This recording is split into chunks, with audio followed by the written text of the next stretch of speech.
Pada bab 3 ini, kita akan menyentuh aspek sosio-budaya masyarakat Kerajaan Alam Melayu.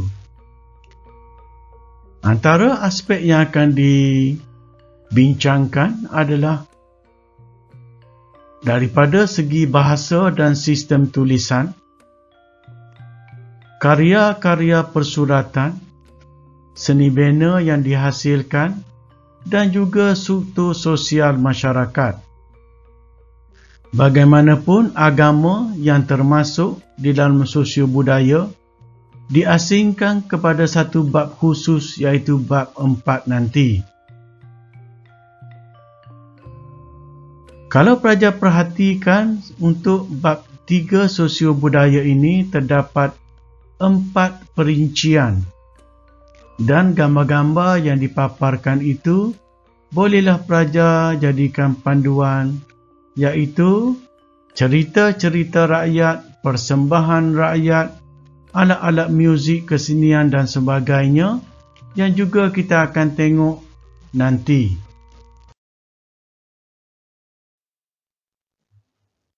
Sebelum kita meneruskan pembelajaran, sekarang kita tengok dahulu aspek kemahiran sejarah ataupun objektif yang boleh dicapai atau yang boleh pelajar capai sewaktu belajar di bab 3, iaitu sosio budaya ini. Pertama, memahami kronologi perkembangan sosio budaya masyarakat Kerajaan Alam Melayu, meneroka bukti kewujudan bahasa dan sistem tulisan masyarakat Kerajaan Alam Melayu, membuat interpretasi perkembangan persuratan masyarakat Kerajaan Alam Melayu, membuat imajinasi struktur sosial masyarakat Kerajaan Alam Melayu, dan yang terakhir membuat rasionalisasi amalan sosio budaya masyarakat Kerajaan Alam Melayu. Seterusnya, kita tengok elemen kewarganegaraan dan nilai sivik. Pertama, menghuraikan kepentingan menghargai warisan Kerajaan Alam Melayu, menerangkan iktibar yang diperolehi daripada kegemilangan Kerajaan Alam Melayu. Iktibar ini contohnya, kita berbangga dan kita menginsafi apa yang berlaku ataupun pencapaian kerajaan masa lalu, dan kita berusaha berikhtiar menanam tekad untuk maju dan hebat seperti nenek moyang kita suatu waktu dahulu. Dan yang ketiga, merumuskan kepentingan kehidupan berorganisasi dalam membentuk kemakmuran negara. Ini kita akan belajar dalam struktur sosial. Pentingnya kita hidup dalam berorganisasi ataupun dalam istilah Islam dipanggil berjamaah. Kita tak mungkin akan hidup berseorangan. Contohnya kalau kita sesat di dalam hutan dan kita berkeseorangan dan ada sekumpulan serigala lapar, sudah tentu kita akan diserang.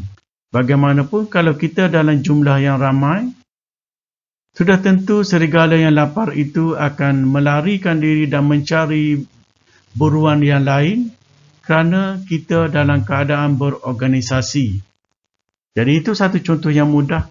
Pentingnya kita berada dalam jemaah, perkumpulan ataupun bergerak secara organisasi ataupun dipanggil juga pertubuhan.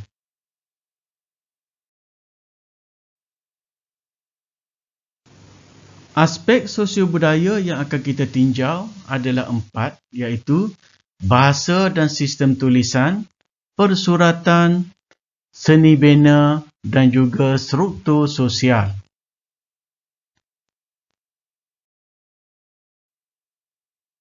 Dari segi aspek bahasa, ini kita akan teliti dalam perincian 3.1.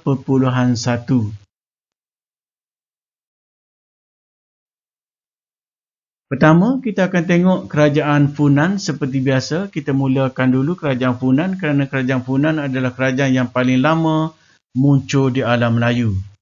Tengok dari segi bahasa, bahasa utamanya menggunakan bahasa Sanskrit. Bahasa Sanskrit ini berasal daripada bahasa orang-orang Aryan di lembah Indus. Buktinya penemuan batu bersurat di Funan bertarikh abad kedua, kerana kita tahu Funan wujud pada abad yang pertama. Asal tulisan berasaskan tulisan orang-orang Hu yang menggunakan tulisan orang India. Kalender pula menggunakan kalender Saka yang juga berasal daripada India.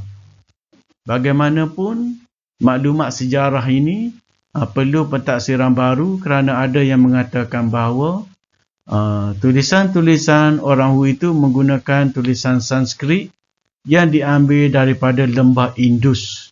Kalau dulu memang Indus itu dirujuk kepada India, tetapi sekarang lembah Indus itu terdapat dua negara iaitu Pakistan dan Afghanistan. Seterusnya kita tengok Sriwijaya. Bahasa utamanya adalah bahasa Melayu sebagai bahasa perantaraan dan digunakan dalam urusan dan pentadbiran harian. Bahasa ini mendapat pengaruh daripada bahasa Sanskrit. Buktinya penemuan batu-batu bersurat seperti Kedukaan Bukit, Kota Kapur, Telaga Batu dan Talang Tua yang dijumpai di Sumatera bertarikh abad yang ke-7. Batu bersurat ini ditulis dalam bahasa Melayu dengan pengaruh bahasa Sanskrit menggunakan tulisan Pallava. Ini adalah contoh tulisan Pallava yang menggunakan bahasa Sanskrit. Perlu pelajar bezakan bahasa itu adalah pertuturan, manakala tulisan itu adalah satu yang ditulis. Contohnya bahasa Inggeris tapi tulisan Rumi. Bahasa Melayu tapi menggunakan tulisan Rumi. Itu sesuatu yang perlu pelajar bezakan. Tulisan Pallava yang dipahat pada batu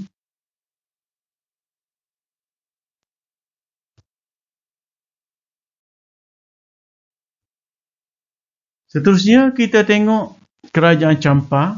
Bahasa pertuturan adalah bahasa Melayu Champa dan juga bahasa Sanskrit. Buktinya penemuan batu bersurat dalam kedua-dua bahasa iaitu bahasa Melayu Champa dan bahasa Sanskrit. Tulisan pula menggunakan tulisan Pallava. Buktinya penemuan inskripsi bertarikh abad yang ke-6. Menggunakan tulisan Champa kuno melalui bukti penemuan batu bersurat tertua berbahasa Melayu Champa bertarikh abad ke-4. Penggunaan bahasa utama pula adalah bahasa Melayu Champa yang digunakan sebagai bahasa utama terutama apabila agama Islam tersebar ke Champa pada abad ke-8. Bahasa Melayu Champa berkembang bersama dengan perkembangan tulisan Jawi.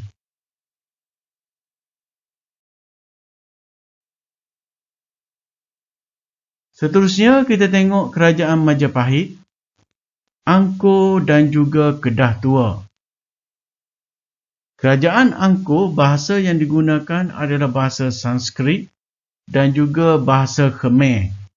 Buktinya penemuan inskripsi pada dinding candi. Angkor ni kita tahu candinya adalah Angkor Wat. Tulisan terdapat dua jenis tulisan yang dijumpai pada dinding candi iaitu tulisan Pallava dan juga tulisan Khmer. Manakala di Majapahit, bahasa dan sistem tulisannya menggunakan bahasa Jawa kuno. Tulisan pula dipanggil tulisan Kawi. Bukti penemuan inskripsi dan persuratan bertarikh abad yang ke-14. Selepas Islam tersebar di Pulau Jawa, masyarakat Majapahit mula menggunakan huruf-huruf Arab dalam tulisan. Huruf Arab yang digunakan untuk menulis dalam bahasa Jawa dikenali sebagai tulisan Pigon ataupun Pegon. Kedah Tua, bahasa yang digunakan adalah bahasa Sanskrit. Tulisannya adalah tulisan Pallava. Bukti penemuan batu bersurat di Sungai Mas dan Ceruk Tok Kun yang bertarikh abad ke-5 Masihi. Ini contoh tulisan Kawi yang merupakan tulisan Jawa kuno. Ini abjad tulisan Jawi. Tulisan Jawi berbeza dengan tulisan Arab kerana tulisan Jawi ada penambahan-penambahan huruf yang tidak ada di dalam sistem huruf Arab.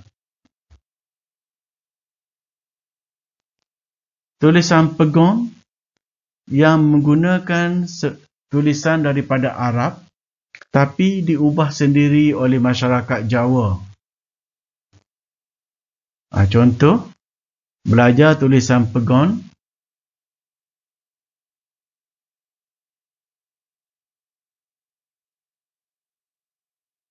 Ini adalah tulisan Rumi berbanding dengan tulisan Khmer. Pelajar boleh tengok.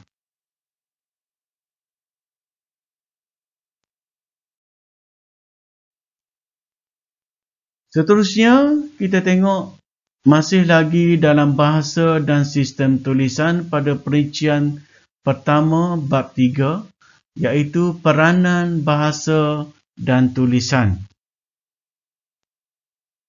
Ada 3 komponen yang akan kita tinjau, iaitu bahasa berperanan digunakan sebagai alat komunikasi utama dan juga sistem tulisan digunakan untuk menyimpan rekod pemerintahan, rekod perundangan, rekod perdagangan dan juga keagamaan.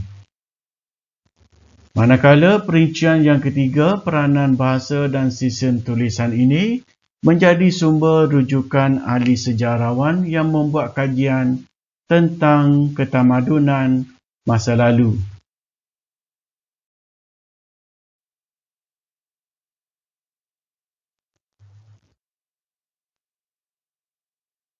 Sekarang kita tinjau sedikit persoalan-persoalan yang boleh dibuat latihan oleh pelajar. Pertama, sejauh manakah kemajuan kerajaan alam Melayu disebabkan oleh perkembangan sistem tulisan? Bincangkan. Senaraikan 5 kepentingan sistem tulisan. Senaraikan bahasa dan sistem tulisan yang digunakan di alam Melayu.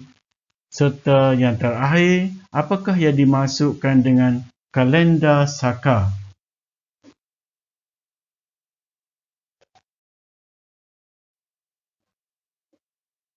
Sekarang kita tinjau dengan lebih mendalam bahasa asal alam Melayu ataupun bahasa yang digunakan oleh alam Melayu dan bercampur dengan bahasa Sanskrit. Tulisan yang paling lama dan paling banyak digunakan oleh alam Melayu suatu masa dahulu oleh kerajaan-kerajaan adalah tulisan Pallava. Digunakan oleh kerajaan Champa, Sriwijaya, Angkor dan Kedah Tua. Manakala tulisan Kawi adalah Majapahit. Tulisan Pegon juga adalah Majapahit. Tulisan Khmer, kerajaan Angkor. Tulisan Jawi, kerajaan Champa.